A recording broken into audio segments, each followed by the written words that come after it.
8 de janeiro de 2023. O ano mal havia começado e nós nos deparamos com um momento que parecia unir a sociedade brasileira em torno de um consenso, independentemente da sua posição política. O que nós assistimos foram atos de barbárie, ataques à democracia e à civilidade. Mas será mesmo que nós estamos falando de consenso? O que levou milhares de brasileiros àquele fanatismo, àquela radicalização. Humanamente, programa da Band News FM, que é feito em parceria com o Instituto de Psiquiatria do Hospital das Clínicas da USP, hoje vai olhar para isso, para o fanatismo, para a radicalização na nossa sociedade e buscar entender de que forma nós conseguimos, ou não, lidar com isso. Para isso, nós contamos com as mais equilibradas análises do Daniel Barros. Daniel Barros, bom estar aqui com você, tudo bem? Tudo em ordem, Ellen. Esse é o tema da hora, né? Esse é o tema da vez.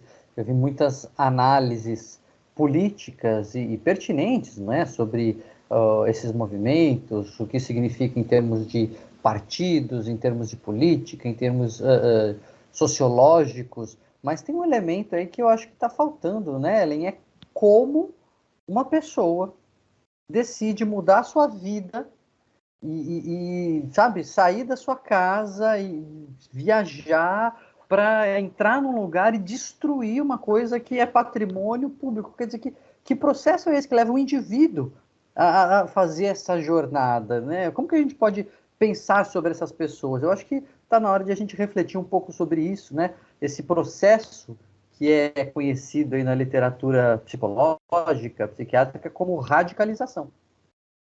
Então, Daniel, vamos começar a pensar nesse processo e eu quero começar do meu ponto de vista para que você ajude a ou desconstruí-lo ou reforçá-lo, enfim, para a gente. Porque teve muito retorno no dia em que nós estávamos no ar, no Jornal da Band News FM, e começamos a falar sobre a destruição das obras de arte.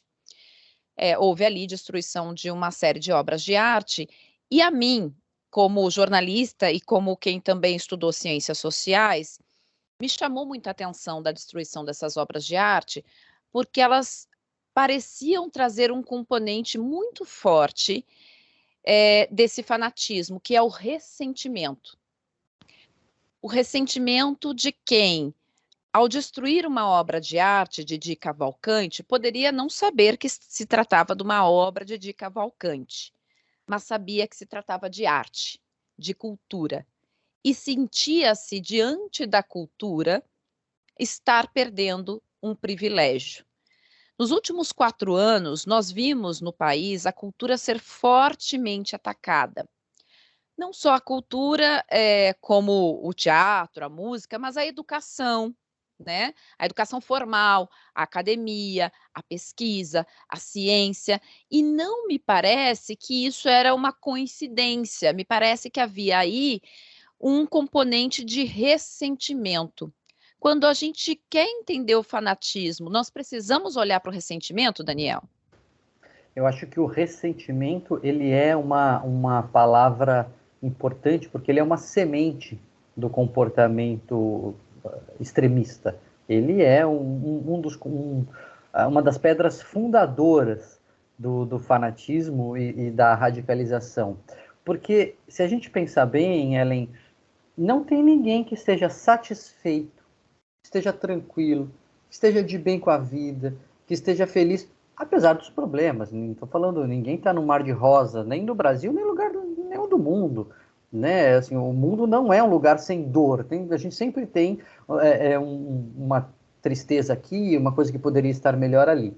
Mas você, na maioria das vezes, ou boa parte das pessoas, consegue ter uma sensação de que o saldo está positivo. Pô, tem perrengue aqui, tem problema ali, isso aqui tá caro, meu filho tá assim, minha mãe tá assado, mas no final das contas, eu tô bem, né? Dá para ir levando. Eu estou satisfeito. Poderia ter melhor aqui, melhor ali, mas eu estou satisfeito. Então, essa pessoa, muito raramente, ela sobe o degrau da radicalização. É uma pessoa que ela não vai nem radicalizar suas próprias opiniões, que dirá seus comportamentos. Então, no primeiro degrau, quando a gente pensa em radicalização, a maioria dos modelos pensa em andares, ou degraus, ou passos, né, que a pessoa vai galgando até chegar nesse extremo. Então, o primeiro degrau é a insatisfação. Puxa, isso aqui tá ruim para mim, estão me ferrando, eu tô mal, estão me tirando o que era meu. Enfim, é uma sensação muito clara de insatisfação, de que as coisas estão ruins, que o saldo está negativo. E a partir daí, claro, que a coisa vai sendo fomentada. Então, concordo que tem o ressentimento, que no extremo, né, da destruição que teve na invasão, me parece uma coisa bem de vingança mesmo, assim, destruir, está tudo errado, então eu vou destruir tudo. Eu não sei, Ellen, se o alvo era a cultura necessariamente, né? Porque você quer jogar um vaso no chão, você meter uma facada ali numa tela, é fácil, né? Então eu não sei se foi só a facilidade do alvo, porque é muito interessante que a biblioteca, por outro lado, ficou intacta. A biblioteca não teve nenhum ataque. Então, se tivesse uma motivação de a cultura precisa ser destruída, provavelmente a biblioteca seria também mais atacada. Só que ela é difícil, né? Pegar um livro e destruir um livro não é fácil. O livro é duro, tem que rasgar, ou tem que pôr fogo, sei lá o quê. Então, me parece que isso é uma coisa mais do ímpeto destruidor do que um alvo prioritário na cultura. Mas, de fato, o ressentimento acho que o ovo da serpente, hein? E quando a gente fala em ressentimento, Daniel, eu consigo olhar, mais uma vez aqui desse ponto de vista onde eu estou olhando o mundo, para outros países onde nós vimos fatos semelhantes. Então vamos olhar para os Estados Unidos.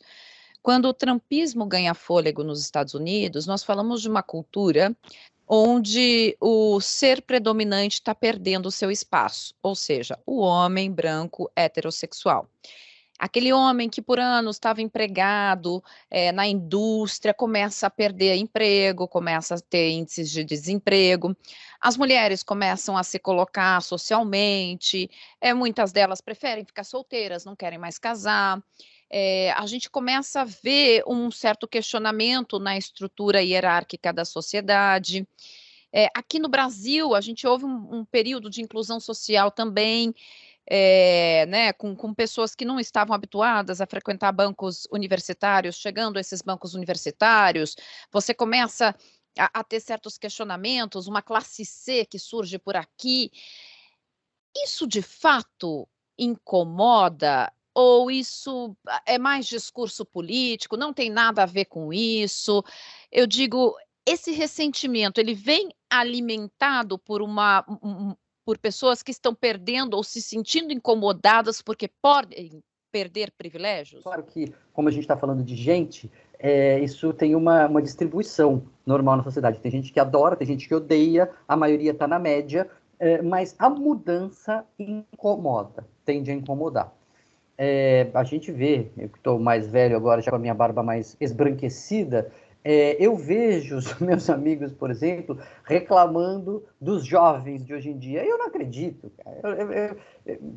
É de cair o queixo, porque eu não imaginava que isso fosse acontecer. Porque a gente foi jovem e os nossos pais reclamavam da gente. Eu lembro dos nossos pais reclamando da gente, e agora eu vejo esse comportamento sendo repetido, quer dizer, o mundo vai mudando e essas mudanças incomodam porque elas modificam o que a gente sempre achou que era o certo, o que a gente sempre achou que era o que a gente tinha construído da nossa juventude, quando eu era jovem, a gente trouxe mudanças para o mundo. E os nossos pais achavam aquilo um absurdo. E aí as mudanças que a gente trouxe para nós eram o certo. E aí hoje os jovens trazendo mudanças e a gente acha um absurdo. Então o que eu quero dizer não é só essa mudança social, essa mobilidade, toda a mudança vai gerando incômodo. Agora, o que a gente não pode esquecer é que a radicalização é um projeto. É um projeto. Existe gente interessada em criar radicais. E aí, qual é o instrumento da radicalização? É justamente você alimentar essa insatisfação.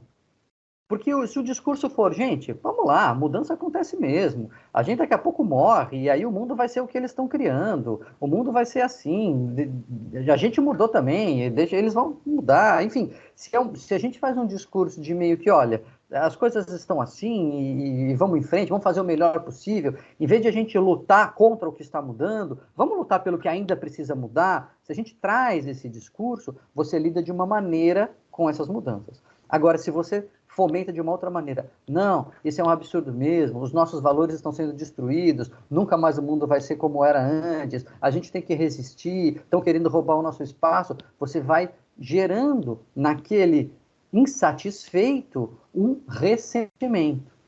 Por que, que isso é feito? Porque quanto mais gente ressentida, quanto mais gente você tiver insatisfeita, mais gente aumenta o pool ali, aumenta o grupo de pessoas que você vai conseguir tentar fazer subir um próximo degrau, que aí é o engajamento numa ideologia que você está querendo, para a qual você está querendo cooptar as pessoas. Lembrei do Belchior dizendo que o que há algum tempo era novo, jovem, hoje é antigo e precisamos todos rejuvenescer. Daniel, vamos lá. Então, você alimentar nas pessoas esse sentimento do ressentimento é interessante. É interessante para alguém. Esse sentimento é natural, ele vai surgir à medida que nós vamos envelhecendo, que vamos perdendo algumas coisas, que vamos vendo jovens chegando aí para ocupar nossos lugares em outras posições. Acontece com todo mundo, tudo bem, mas é interessante dizer que não está tudo bem. Sim, interessa porque nesses modelos que a gente tem, e a maioria dos modelos, como eu estava dizendo, eles têm um pouco essa ideia de uma pirâmide ou de uma escada, que você pensa na base, né? Tem muita gente. Na base está todo mundo, é a sociedade. E o grupo que vai se radicalizar é o grupo que naquela base está insatisfeito. É o grupo que acha que a gente precisa fazer alguma coisa, isso não pode ficar assim. Neste grupo começa a se fomentar, então, olha, isso está muito errado, a gente precisa fazer alguma coisa, a gente precisa tomar uma iniciativa. Então, isso já leva a uma identificação, né? Essas pessoas começam a se identificar e isso sempre tem em qualquer lugar do mundo, em qualquer lugar da sociedade, seja de esquerda, seja de direita. A esquerda está insatisfeita, a direita está insatisfeita, o rico está insatisfeito, o pobre está insatisfeito, o jornalista está insatisfeito, o médico está insatisfeito. Existe, claro, porque nada é perfeito. Então sempre tem uma insatisfação. Quando isso vai sendo fomentado, quando isso vai sendo alimentado, você vai estreitando o radar das pessoas, estreitando o olhar das pessoas apenas para os problemas. Que é o contrário do que a gente faz aqui no Humanamente toda vez, né? Ali a gente fala, olha, uma técnica de você ficar se sentindo melhor é você tentar focar no aspecto positivo. Sempre tem problema, a gente precisa melhorar, mas também existe um aspecto positivo, vamos tentar prestar atenção nisso. O projeto de radicalização é o contrário. E aí você vai trazendo as pessoas para um grupo. É um grupo que já deu um passo adiante. Eles estão se identificando com relação àqueles problemas. Então aí você escolhe. E aqui, o pessoal que invadiu Brasília, a gente está falando lá, ameaça à família, ameaça à tradição, ameaça à pátria, ameaça ao que quer que seja, e você vai pensando elementos e só mostrando aquilo. Porque essa é outra coisa que a gente precisa lembrar, né? Se você quiser mostrar que o Brasil está em direção ao neoliberalismo, ao comunismo, ao capitalismo selvagem, à regressão à barbárie, você tem elemento isolado para tudo. No todo, quando você faz a média, você não está indo para lugar nenhum, na verdade. Mas se você só mostra determinados aspectos, num grupo que vai se formando, aquele grupo vai se radicalizando. Isso forma um grupo com uma identidade e esse grupo, então, começa a se tornar mais propenso a abraçar uma ideologia. E aí o que é a ideologia? É justamente um conjunto de crenças, um conjunto de pressupostos, uma forma de ver o mundo que todo mundo compartilha e que é justamente a ideia isolar essas pessoas, então negar tudo que há em volta, qualquer evidência contrária começa a ser desqualificada, isso é mentira, isso é dos outros, somos nós contra eles, e conforme as pessoas vão se fechando nisso, elas vão se retroalimentando. Toda a realidade que elas enxergam é a realidade que confirma essa visão que elas já têm. Essas pessoas já estão 3 degraus acima em direção à radicalização. Claro, radicalização de opinião é diferente de radicalização de ação. Nem todo mundo que está na ascensão, aí, subindo a escada da radicalização, vai chegar no extremo de um comportamento violento. Mas as pessoas que chegaram no extremo do comportamento violento saíram daí. Então, por isso o projeto de radicalizar cada vez mais as pessoas, você vai afunilando e dali, do topo da pirâmide, você vai conseguir pescar aqueles que vão para os atos, para as vias de fato. Né? Não é possível você olhar aquelas imagens de Brasília e ver assim, a heterogeneidade de pessoas que tinha. Tinha jovem, tinha velho, tinha mulher, tinha homem, tinha empresário, tinha desempregado, tinha tudo. Né? Não tem um perfil, mas tem um grupo que foi sendo pensado a partir desse projeto, a partir desse processo de longo prazo, né? Não começou da eleição para cá, não. Essa é uma questão, Daniel, que eu queria trazer contigo. A gente tem que começar a olhar, ou se a gente começa a perceber isso ao nosso redor, não é de um dia para o outro. Quer dizer, isso não é assim, a pessoa acordou e disse, hoje eu vou lá destruir Brasília. Não, não é assim. Existem sinais de alerta, quer dizer, a gente pode olhar para alguém ao nosso redor e dizer, olha, será que não está um pouco demais? Será que esse seu comportamento, como é que a gente pode ajudar alguém quando a gente vê que essa pessoa está começando a fugir da realidade? Porque isso chama muito atenção, né? E a gente vê comentando, poxa, parece que a pessoa não está mais vivendo na realidade. Mas eu acho que até chegar nesse ponto de não viver mais na realidade, tem um pré aí. Sem dúvida. E uma coisa que alimenta muito, em todo mundo que estuda a radicalização percebe isso, é essa lógica do nós contra eles. Então, existe um grupo fora do nosso grupinho aqui, e todo mundo que está fora do nosso grupinho, a única coisa que quer é nos destruir. Então, nós precisamos reagir. E é irônico que, quando a gente trata essas pessoas como eles, né? Então, olá os radicais, olá os extremistas, olá os bolsonaristas, ou os esquerdistas, os comunistas, seja o que for, a gente reforça essa percepção. Porque, de fato, a gente está tratando essas pessoas como eles, como um grupo estanque, como um grupo diferente de nós, e eles se sentem ameaçados. Então, o grande desafio, claro, o sujeito que já está lá quebrando Brasília, a gente já está falando do topo da pirâmide, e aí já passou da radicalização de opinião, já passou para o extremo da ação, mas aqui, quando a gente está falando do segundo degrau, do terceiro degrau, da sua tia no WhatsApp, do seu tio no churrasco, né, do seu pai, do seu filho, o grande desafio é você incluir essa pessoa. É você dar voz a essa pessoa. Porque não dá voz assim, não dá um palanque golpista, é evidente. Mas é esse discurso de que, olha, ninguém nos ouve, a gente só consegue se comunicar aqui no subterrâneo, nos grupos ocultos de troca de mensagem, porque a mídia não mostra, porque, sabe, ninguém fala disso. Não, então, eu quero falar, vem cá, me conta. O Amos Oz, um escritor israelense que tem um livro que, por coincidência, eu encontrei num sebo esses dias e estava lendo. Ele tem um livro que chama Como Curar um Fanático. E ele conta uma história sensacional de um amigo dele que estava com um taxista lá israelense, e o taxista dizendo, nós temos que acabar, o único jeito é matar todos os palestinos. Tem que matar todo mundo, não dá, eles ficam matando a gente, a única solução é o extermínio. Aí o amigo do Amos Oz deu corda, né? Falou assim, como que a gente ia fazer isso? Não, mata todo mundo. Não, entendi. Legal, mas quem vai matar? Quem é que vai apertar o gatilho? É a polícia? São os médicos? Não, sei lá, a gente divide, talvez, né? Cada um vai ter que matar uma parte, aí um pouco de judeu matando um pouco de palestino e tal. Aí o amigo dele falou, então, beleza, vamos supor que então dividiu ali na comunidade e você, né, vai fazer a sua parte. Então vamos te dar uma arma e você vai no quarteirão, batendo de porta em porta, quando a pessoa fala, o senhor é israelense? O senhor é árabe? Sou. Então, desculpa, o senhor é palestino? Sou, então tá aqui o seu tiro. E aí você vai matando todo mundo no quarteirão, é isso aí? O senhor está voltando para casa, missão cumprida, o senhor ouve um choro de um bebê vindo de uma casa. Aí o senhor entra lá, tem um bebezinho. O senhor vai fazer o quê? O senhor vai dar um tiro na cara do bebê? Aí o motorista do táxi falou, nossa, moço, mas como o senhor é cruel? Quer dizer, né? Cruel não era quem estava querendo matar todo mundo, né? Cruel é quem está levando esse raciocínio às últimas consequências.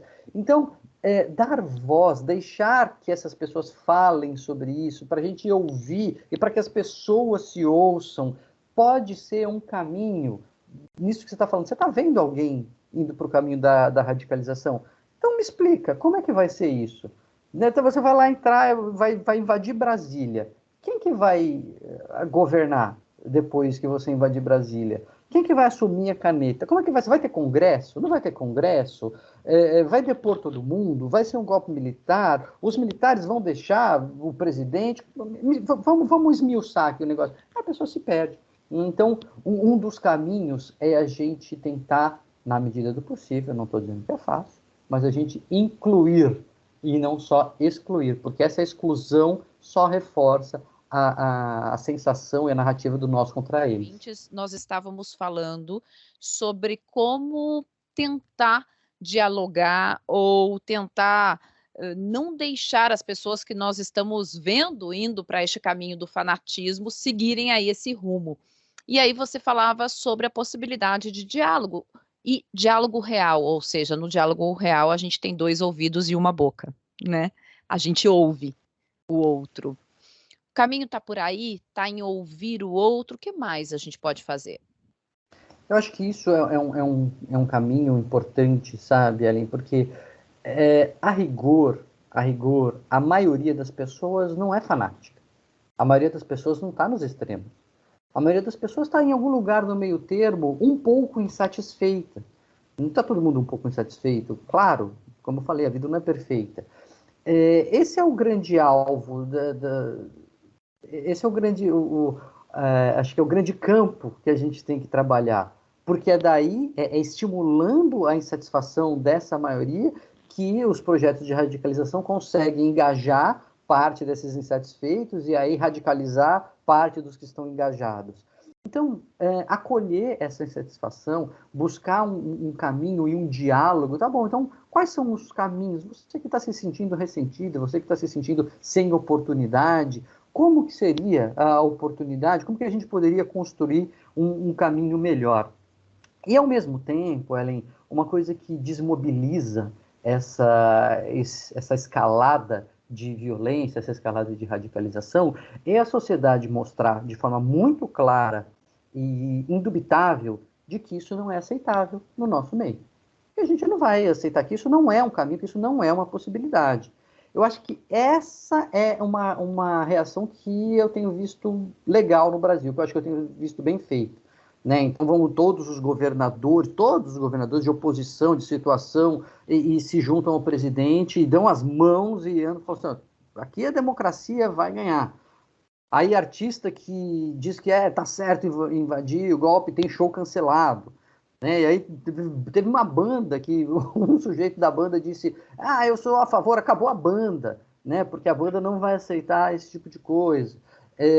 Eu vi vários tipos de manifestação, assim, desde gente que fala de culinária, que é referência em culinária nas redes sociais, dizendo que, né, não podia ser golpista, e alguém dizendo, então não te sigo mais. Então, essas pessoas que são mais extremistas começam a ver assim, falam, não tem mais opção, a gente não vai ter nenhuma música, a gente não vai ter nenhuma comida, a gente não vai ter nenhum teatro, é tudo contra, ninguém aceita o radicalismo. Isso pode não servir para o mais radical. Aquele que já foi convertido e não tem mais volta, até existem projetos de desradicalização nesse sentido, mas são os mais difíceis. O importante aqui, eu acho, a maioria que está nesse grau de insatisfação, subindo para se aderir a uma ideologia, é o pessoal que fala assim, olha, eu não concordo com quebra-quebra, mas, tipo, eu não concordo com a vandalismo, mas tá certo, mas precisa fazer alguma coisa, mas precisa tomar o poder, começa a dizer assim, eu não concordo com quebra-quebra, mas esse caminho aí, ele não é aceito, não. Eu estou vendo que esse caminho, ele é rejeitado esse caminho não é uma possibilidade. Então você vai esvaziando esse discurso, você vai diminuindo o apelo dessa cooptação para o caminho da radicalização. Então, a inclusão, o diálogo, ouvir essas pessoas, não só excluí-las e apontar eles e nós, e por outro lado, mostrar claramente que esse não é um caminho possível, o caminho da radicalização, o caminho da violência, da quebra democrática. Isso a gente ninguém vai compactuar com isso no Brasil. E também faz parte disso compreender que existe ali uma parcela dessas pessoas, ainda que muito pequena, que não vai dar, né, enfim, ali virou uma questão de fé mesmo, ou seja, um fanatismo que não vai caber pelo menos a nós, pessoas comuns, que aí talvez seja uma questão psiquiátrica, que não vai caber a nós tentar tratar essas pessoas. Sim, tem a ponta, né? Ali aí o sujeito que completou a escalada da violência passou da opinião para a ação. Isso tem passos intermediários muito claros também, hein, Ellen? Precisamos lembrar disso. O sujeito que sai da sua casa e vai ficar acampado na frente de um quartel, buscando, pedindo intervenção federal, pedindo intervenção militar, ele já fez um rompimento, ele já fez uma mudança da sua rotina, de seu comportamento, ele já partiu para uma ação mais radical. Ele ainda não invadiu, ele ainda não cometeu um crime explícito. Tem até gente que diz que pedir ali o golpe na frente do quartel poderia ser considerado crime, mas o cara está lá, numa barraca. Isso já é muito radical, gente. Isso não é normal. Isso, a pessoa saiu do emprego, a pessoa saiu, deixou a família, a pessoa já tomou uma atitude importante. É por isso que boa parte de quem invadiu, na verdade, saiu desses acampamentos. É o afunilamento, né? Você vai fazendo um processo seletivo e aí você vai encontrando aquelas pessoas que estão mais dispostas a isso, e quem já rompeu com a sua família ou quem já rompeu com a sua rotina é quem está mais predisposto. Então ali está um campo muito rico para a radicalização. Agora, se você deixa isso, se você permite que esses degraus de seleção, né, esse processo seletivo siga em frente e institucionalmente fala, não, está tudo bem, isso aqui está tudo bem, isso aqui não é um problema, isso aqui é pacífico, isso aqui é democrático, você está sendo um enabler, um facilitador, um possibilitador de um processo de radicalização. É preciso que diga assim, não tem isso de acampamento para pedir intervenção militar, isso não é aceitável. Você consegue dar aquele passo para trás. Né? E a pessoa que já quebrou, que já se converteu, que ela está lá na cadeia, está dizendo, não, eu fiz o certo, eu sou o mártir da causa, se não houver diálogo, quer dizer, ali uma intervenção mais formal, provavelmente, né? A pessoa tem que responder. Ela também, não temos que entender que essa pessoa rompeu com a realidade do ponto de vista patológico. Não é que a pessoa está em surto psicótico, então ela tem que ir para um manicômio, para um hospital psiquiátrico. Essa pessoa se radicalizou, mas a radicalização ela é lúcida, ela sabe que ela está num comportamento radical que é ilegal e que ela justifica para si mesma que é legal porque ela acha que a ordem toda está invertida, porque isso foi fomentado, porque isso foi alimentado ao longo de muito tempo. Então, ela é responsabilizada e aí vai ser presa, assim, vai ser processada, julgada e ser eventualmente presa, nos rigores da lei, né? É mais fácil a gente começar conversando com o tio lá no churrasco de domingo, né, para não Mas chegar sem nesse dúvida, ponto. sem dúvida. Agora, Daniel, no dia a dia, aqui nos nossos trabalhos, né, nas nossas relações familiares, de amigos, a ideia é que a gente possa, então, ouvir mais, acolher mais, para que a gente até possa seguir numa sociedade que não haja rompimentos, como a gente já viu em outras sociedades, aqui do nosso lado, na Venezuela, onde diálogos familiares se tornaram impossíveis, onde a gente viu realmente rompimentos de famílias, né, de amigos, onde as relações sociais ficaram realmente devastadas, né? Então a ideia é agora tentar acolher mais. E o ouvinte pode estar pensando, Daniel, é que você não conhece o meu tio, rapaz, não dá para conversar com ele. Não dá, se eu der brecha para falar com a minha sogra, se eu der brecha para falar com o meu irmão, rapaz, não tem. Bom, cada caso é um caso, se for possível, melhor. Se não for possível, pelo menos tem uma dica que eu acho que a gente pode dar, que é não entrar em discussão. Não tente provar que o seu tio, seu cunhado, sua sogra, enfim, seu irmão, que está, ele não tá, pode não estar radicalizado ainda, mas ele está neste caminho, ele está identificado com essa ideologia, ele está indo nessa direção. Não tente provar por argumentos que ele está errado, porque essa adesão é muito mais emocional do que racional. Então não vai ter argumento que vai fazer ele mudar. Ao contrário, se você começa a bater boca, quanto mais você ataca aquela ideia, mais a pessoa tende a defender. E quanto mais ela defende publicamente, mais aguerrida ela fica aquela ideia, mais apegada ela fica aquela ideia. Então, se você não consegue dialogar, pelo menos não discuta, não bata a boca, porque bater boca, na verdade, é aumentar a radicalização dessas pessoas. Humanamente vai ficando por aqui hoje, mas é o seguinte, você pode nos ouvir mais uma vez no podcast, em qualquer tocador de podcast. Aliás, faz assim, fica a dica, ó, já compartilha com aquele parente, com aquele amigo, com aquele colega de trabalho, para dar aquela dica sutil, suave, aquela dica dialogada. Você pode acompanhar com imagens no canal do YouTube da Band News FM e no Dial na semana que vem com um novo assunto por aqui. Daniel, mais uma vez, foi ótimo esse papo equilibrado aqui com você. Estamos na busca do meio termo, né, Ellen? Vamos em frente. Um abraço, até semana que vem. Até lá.